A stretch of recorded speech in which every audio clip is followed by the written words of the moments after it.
I invite the Honorable President of the Islamic Republic of Pakistan, Mr. Asif Ali Zardari, to address under Clause 3 of Article 56 of the Constitution of the Islamic Republic of Pakistan to both the Houses of Parliament assembled together.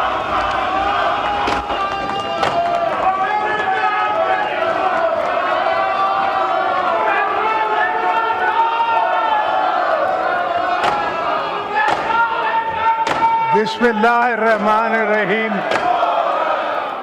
Chairman Senate Sayyid Yusuf Raza Gilani, Speaker National Assembly Sardar Ayaz Sadiq, Prime Minister of Pakistan Muhammad Shahbaz Sharif, members of the Parliament, distinguished guests, ladies and gentlemen, Assalamu alaikum.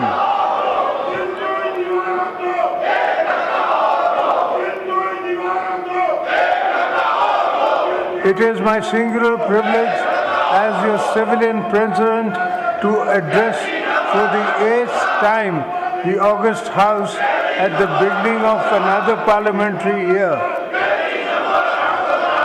This moment marks not only the continuation of our democratic journey, but also provides us with an opportunity to review our progress and reaffirm our commitment to building a better future for Pakistan.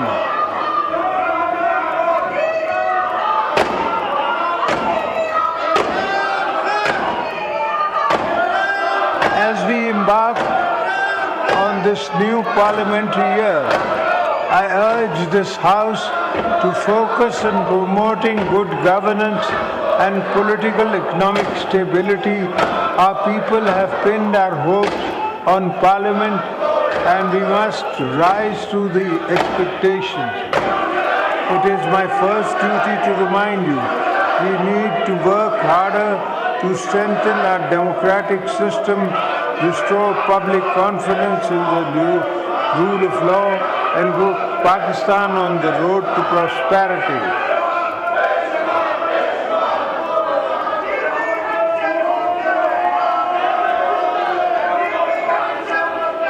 I would like to appreciate the government's efforts putting the country on a positive path to economic growth. Our foreign exchange reserves have witnessed a surge. There was a substantial increase in foreign direct investment, and the stock market also surged to a historic high. The government has also reduced the policy rate from 22 to 12%, and all other economic indicators have shown a healthy and sign improvement.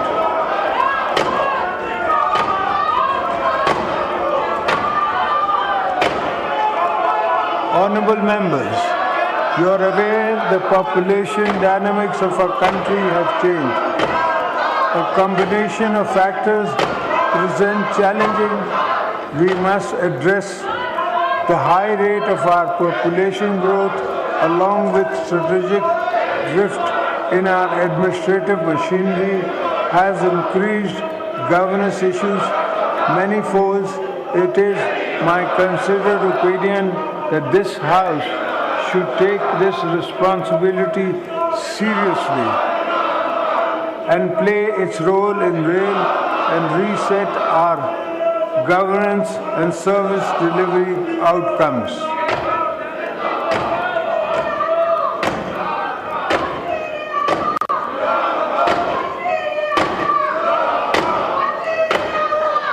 As far as the government is concerned, ministries need to redefine their vision and objectives and understand that pressing issues faced by the people of Pakistan have to be resolved within a certain time frame.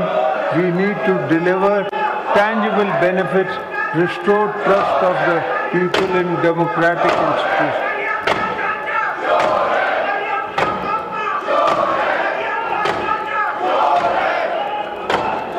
Democracy needs and give and take. And what better place to work for collective goals than this Parliament? As elected representatives, your function is role models for the nation. As you go about your parliamentary business, think beyond narrow goals. Think of the unity and consensus our country so desperately needs.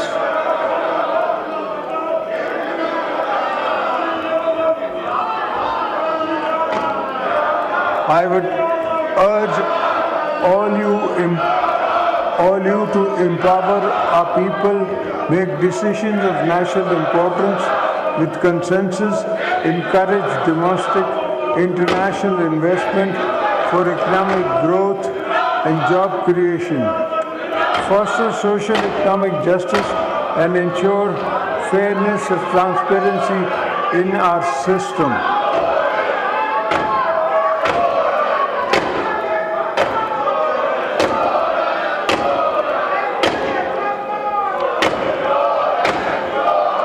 Chairman Senate, Mr. Speaker, for our country to prosper, it must build equitable.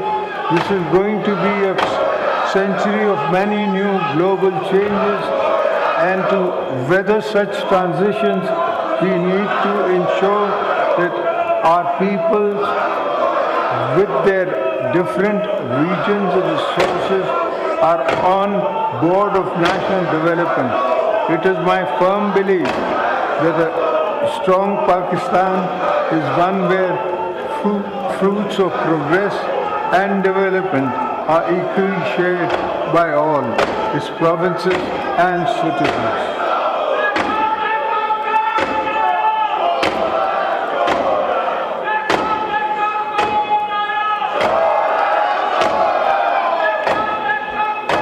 We should work actively to promote inclusive and uniform development, ensuring no province, no district, and no village is left behind. The House should ensure development is not limited to a few select areas, but reaches every nook and corner of the country. The ignored and neglected areas demand urgent attention from the federal government.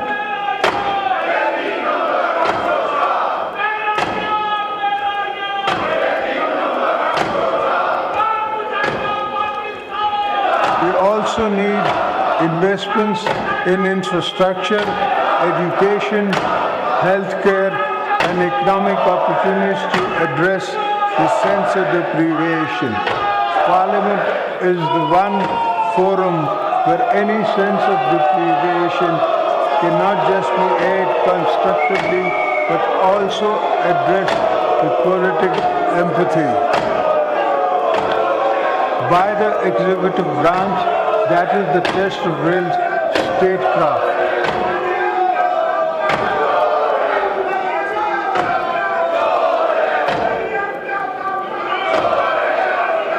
In this regard, improving our taxation system is essential to moving forward as a country.